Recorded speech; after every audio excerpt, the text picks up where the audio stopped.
Hi hello friends, welcome to our channel. இன்றைக்கி நம்ம வீடியோவில் என்ன பார்க்க போகிறோம்னா, எப்படி பஸ் லிவேயை செட் பண்ணுதுன்னு. பஸ் சிமுலேட்டரில் அதுக்கு நம்ம பஸ் லிவே வந்து டவுன்லோட் பண்ணி வச்சுக்கணும். இந்த தான் யூஸ் பண்ணி நம்ம டவுன்லோட் பண்ணி வச்சு அதை செட் பண்ணி காமிங்க எப்படின்னு. அங்கே வந்து ஒரு இதை மார்க் பண்ணி காமிங்க. டேப் பண்ணிட்டீங்கன்னா ஒரு ப்ரொஃபைல் வரும். அதில் வந்து மேலே நிறைய ஆப்ஷனுக்கு அதில் வந்து தேர்ட் ஆப்ஷனை டேப் பண்ணிட்டு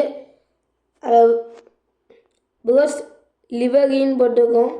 கீழே வந்து ஹைலைட்னு போட்டிருக்கோம். அந்த ஹைலைட்டை டிக் கொடுத்துட்டு அந்த வேர்ஸ் வந்து டேப் பண்ணிட்டீங்கன்னா டிவைஸ் கேலரின்னு இருக்கும். அதை டேப் பண்ணுங்கள். பக்கத்தில் ஃபைல் மேனேஜர்னு இருக்கும். நம்ம டிவைஸ் தான் முக்கியம். அதை டேப் பண்ணிட்டீங்கன்னா லிங்க்குள்ளே போய் உங்களுக்கு வந்து நிறைய லிவர் இருக்குது. நான் ஃபஸ்ட்டு லிவர் யூஸ் பண்ணேன். ஏன்னா ஓன் லிவரி இது எப்படி மேக் பண்ணணும்னு பயோவில் லிங்க் இருக்குது, போய் செக் பண்ணி பார்த்துக்கோங்க. ஆல்வேஸ்னு கொடுக்கணும். கொடுத்தோன்னா ப்ரொஃபைல் வந்தோன்னா திரும்பியும் டேப் பண்ணி வெளில திரும்பி டேப் பண்ணிங்கன்னா இதில் போய் டவுன்லோட்னு ஆப்ஷனில் போயிடும். ஒரு செகண்ட் கழிச்சு பார்த்தீங்கன்னா தானாகவே டவுன்லோட் ஆகும்.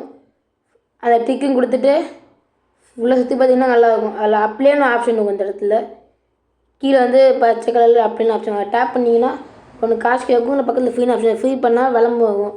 காசு பிடிச்சா ஸ்ட்ரைட்டாக இருந்தோம். நம்ம வந்து காசு தான் யூஸ் பண்ணப்போம். டேப் பண்ணிங்கன்னா காசு இதாகி ஃபுல்லாக சுற்றி இது பார்த்திங்கன்னா கரெக்டாக அப்படியே இருக்கும். இப்போ ஃபீஃபை வச்சு தான் யூஸ் பண்ணியிருக்கோம். நல்லா இருக்கும். அப்போ நம்ம வீடியோ பார்க்கறவங்களாம் சப்ஸ்கிரைபே பண்ணாமல் பார்க்கீங்க, ப்ளீஸ் சப்ஸ்கிரைப் பண்ணுங்கள். இந்த வீடியோ பிடிச்சி லைக் பண்ணுங்கள், ஷேர் பண்ணுங்கள், கமெண்ட் பண்ணுங்கள். அடுத்து என்ன வீடியோ போடலான்னு கமெண்ட்டில் சொல்லுங்கள். Bye friends.